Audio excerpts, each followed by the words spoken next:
ಕಾಂಗ್ರೆಸ್ಗೆ ಚುನಾವಣೆ ನಡೆಸೋದಕ್ಕೆ ಹಣದ ತೊಡಕು ಎದುರಾಗಿದೆ. ಹೀಗಾಗಿ ಕೇಂದ್ರ ಸರ್ಕಾರದ ವಿರುದ್ಧ ಮತ್ತೆ ಕಾಂಗ್ರೆಸ್ ನಾಯಕರು ಮುಗಿಬಿದ್ದಿದ್ದಾರೆ. ನಿನ್ನೆಯಷ್ಟೇ ಹೈಕಮಾಂಡ್ ನಾಯಕರು ಬಿಜೆಪಿ ವಿರುದ್ಧ ಸಮರ ಸಾರಿದರು. ಇವತ್ತು ರಾಜ್ಯ ನಾಯಕರು ರಣ ಕಹಳೆ ಮೊಳಗಿಸಿದ್ದಾರೆ. ತಮ್ಮ ಬ್ಯಾಂಕ್ ಖಾತೆಯನ್ನ ಸ್ಥಗಿತಗೊಳಿದ್ದನ್ನು ವಿರೋಧಿಸಿ ನಿಗಿ ಕೆಂಡವಾಗಿದ್ದಾರೆ.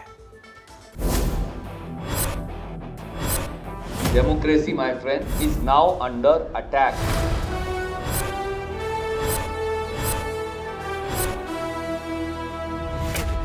ಚುನಾವಣೆ ಸಮೀಪಿಸ್ತಾ ಇದ್ದು ವಿರೋಧ ಪಕ್ಷಗಳು ಪ್ರಧಾನಿ ಮೋದಿ ನೇತೃತ್ವದ ಕೇಂದ್ರ ಸರ್ಕಾರದ ವಿರುದ್ಧ ಇನ್ನಿಲ್ಲದಂತೆ ಆರೋಪಗಳ ಸುರಿಮಳೆ ಸುರಿಸ್ತಾ ಇವೆ. ನಿನ್ನೆ ದೆಹಲಿ ಸಿಎಂ ಅರವಿಂದ್ ಕೇಜ್ರಿವಾಲ್ ಬಂಧನವಾಗಿದೆ. ಕೇಂದ್ರ ಸರ್ಕಾರ ಅಧಿಕಾರ ದುರುಪಯೋಗ ಮಾಡಿಕೊಳ್ತಾ ಇದೆ. ಕೇಂದ್ರ ತನಿಖಾ ಸಂಸ್ಥೆಗಳನ್ನ ಬಳಸಿಕೊಂಡು ವಿಪಕ್ಷ ನಾಯಕರನ್ನ ಮಟ್ಟ ಹಾಕ್ತಾ ಇದೆ ಅಂತ ಕಾಂಗ್ರೆಸ್ ನಾಯಕರು ಕೆಂಡ ಉಗುಳ್ತಿದ್ದಾರೆ. ಇಂದು ಕೇಂದ್ರ ಸರ್ಕಾರದಿಂದ ಅಧಿಕಾರ ದುರುಪಯೋಗ ಕುರಿತಂತೆ ಬೆಂಗಳೂರಿನಲ್ಲಿ ರಾಜ್ಯ ಕಾಂಗ್ರೆಸ್ ಉಸ್ತುವಾರಿ ಸುರ್ಜೇವಾಲಾ, ಸಿಎಂ ಸಿದ್ದರಾಮಯ್ಯ, ಡಿಸಿಎಂ ಡಿಕೆಶಿ ಜಂಟಿ ಸುದ್ದಿಗೋಷ್ಠಿ ನಡೆಸಿ ಕಿಡಿಕಾರಿದ್ದಾರೆ. ಭಾರತದ ಸಂವಿಧಾನದ ಮೇಲೆ ದಾಳಿ, ಪ್ರಜಾಪ್ರಭುತ್ವದ ಕಗ್ಗೋಲೆ. ಭಾರತದ ಸಂವಿಧಾನದ ಮೇಲೆ ದಾಳಿ ನಡೆಯುತ್ತಿದೆ. ಬಿಜೆಪಿ ಪ್ರಜಾಪ್ರಭುತ್ವದ ಕಗ್ಗೋಲೆ ಮಾಡ್ತಾ ಇದೆ ಅಂತ ರಾಜ್ಯ ಕಾಂಗ್ರೆಸ್ ಉಸ್ತುವಾರಿ ಸುರ್ಜೇವಾಲಾ ಕೇಂದ್ರದ ವಿರುದ್ಧ ಗುಡುಗಿದ್ದಾರೆ. ಸರ್ವಾಧಿಕಾರಿ ಧೋರಣೆ ಹಿಟ್ಲರ್ ನೆನಪು ಬರುವಂತೆ ಮಾಡ್ತಾ ಇದೆ. ಚುನಾವಣಾ ಆಯೋಗ, ಇಡಿ ಎಲ್ಲವೂ ಬಿಜೆಪಿಯ ಕೈಗೊಂಬೆಯಾಗಿದೆ. ಎಲ್ಲವನ್ನ ಅಳಿಸಿಹಾಕಬೇಕು ಎಂದೇ ನಿರ್ಧರಿಸಿದಂತೆ ಕಾಣ್ತಾ ಇದೆ ಅಂತ ಕಿಡಿಕಾರಿದ್ದಾರೆ. Democracy, my friends, is now under attack. An attack that has never happened in 75 years by the BJP RSS today. And Constitution of India is being bulldozed. Fascism is here. 50 ಕೋಟಿ ಕೊಡುವ ಆಮಿಷ ಒಡ್ಡುತ್ತಿದ್ದಾರೆಂದ ಸಿಎಂ ಸಿದ್ದರಾಮಯ್ಯ. ಒಂದು ಪಕ್ಷದ ಖಾತೆ ಸ್ಥಗಿತಗೊಳಿಸಿ ಕತ್ತು ಹಿಸುಕೋದು ಸರಿಯಲ್ಲ.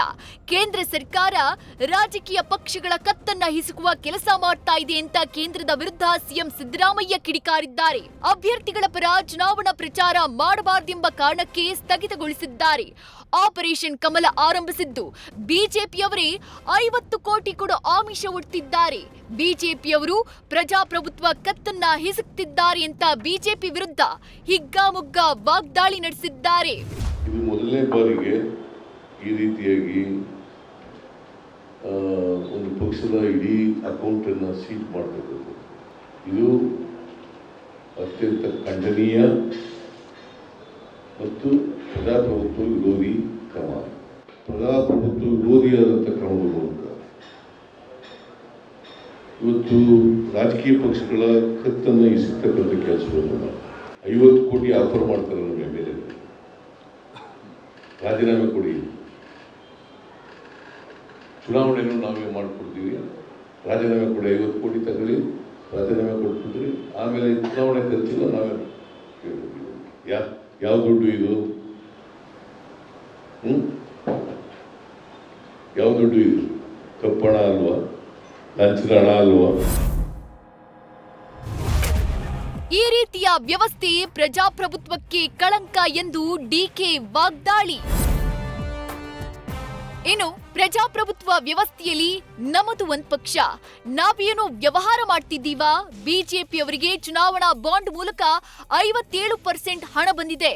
ಈಗ ಖಾತೆಯನ್ನೇ ಸ್ಥಗಿತಗೊಳಿಸಿದ್ರೆ ಹೇಗೆ ಅಂತ ಬಿಜೆಪಿ ವಿರುದ್ಧ ಡಿಕೆಶಿ ಕೆಂಡ ಕಾರಿದ್ದಾರೆ. ಈ ರೀತಿಯ ವ್ಯವಸ್ಥೆ ಪ್ರಜಾಪ್ರಭುತ್ವಕ್ಕೆ ಕಳಂಕ ಅಂತ ಕೇಂದ್ರ ಸರ್ಕಾರದ ವಿರುದ್ಧ ವಾಗ್ದಾಳಿ ನಡೆಸಿದ್ರು.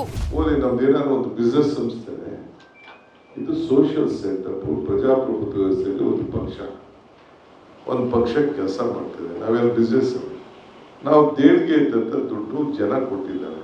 11% ನಮ್ಗೆ ಬಂದಿರೋ ಬಾಂಡ್ 11%. ನಾವು ಸೋಲ್ತೀವಿ ಅಂತ ಭಯದಿಂದ ಮುಖ್ಯಮಂತ್ರಿಗಳನ್ನ ಅರೆಸ್ಟ್ ಮಾಡೋದು, ಬೇರೆ ಅಪೋಸಿಷನ್ ಪಾರ್ಟಿಗಳನ್ನ ಅರೆಸ್ಟ್ ಮಾಡೋದು, ಅಕೌಂಟ್ ಸೀಸ್ ಮಾಡೋದು, ಗವರ್ನರ್ಗಳು ಉಪಯೋಗಿಸೋದು, ಗವರ್ನರ್ಗೆ ರಾಜೀನಾಮೆ ಕೊಡಿಸೋದು, ನೆಕ್ಸ್ಟ್ ಟೈಮ್ ಎಲೆಕ್ಷನ್ ನಿಲ್ಲಿಸೋದು. ಒಟ್ಟಾರೆ ಚುನಾವಣೆ ಸಮೀಪಿಸುತ್ತಿದ್ದಂತೆ ವಿಪಕ್ಷಗಳು ಕೇಂದ್ರ ಸರ್ಕಾರದ ವಿರುದ್ಧ ಆರೋಪಗಳ ಸುರಿಮಳೆ ಸುರಿಸ್ತಾ ಇವೆ. ಹಲವು ವಿಚಾರಗಳನ್ನ ಮುಂದಿಟ್ಕೊಂಡು ಕೇಂದ್ರ ಅಧಿಕಾರ ದುರುಪಯೋಗ ಮಾಡ್ಕೊಳ್ತಾ ಇದೆ ಅಂತ ಕಿಡಿಕಾರ್ತಿವೆ. ಬರ್ಬರುತ್ತಾ ಈ ಆರೋಪಗಳ ಲೆಕ್ಕ ಇನ್ನೂ ಹೆಚ್ಚಾದ್ರೂ ಅಚ್ಚರಿ ಪಡಬೇಕಿಲ್ಲ. Harish, news first, Bengaluru. News first ನಿರ್ಭೀತಿಯಿಂದ ನಿಮ್ಮ ಪರವಾಗಿ.